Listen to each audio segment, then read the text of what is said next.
হরিণগুলো ঘুরে বেড়াচ্ছে মনের আনন্দে। ওরা তাকিয়ে আছে অবাক বিস্ময়ে মানুষদের দিকে।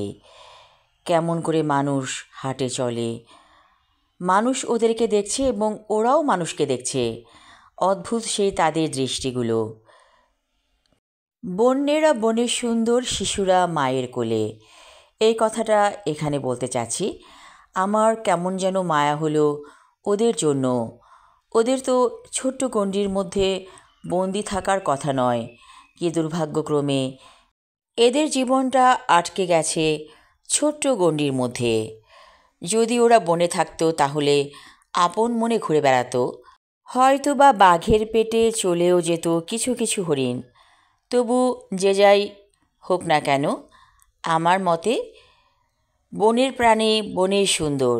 অথচ কিছু শৌখিন মানুষের মনের চাহিদা মেটানোর জন্য এরা বন্দি হয়ে যায় ছোট্ট গণ্ডির মধ্যে।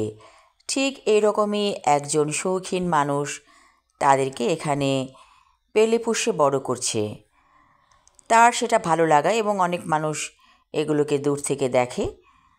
ভালোই লাগে তাদের দেখতে, কিন্তু হরিণগুলো হয়তোবা মনের সুখে নেই। এই যে অবাক বিস্ময় দেখছে মানুষদের দিকে, কি চোখের দৃষ্টি, মায়াময়, ভালো লাগছে। থমকে দাঁড়িয়েছে যেন ওরা মানুষদেরকে দেখার জন্য। বিকেলের প্রকৃতির সাথে মিশে যেতে যেতে আবিষ্কার করে ফেললাম এই হরিণের জায়গাটি, অর্থাৎ যেখানে এরা থাকে।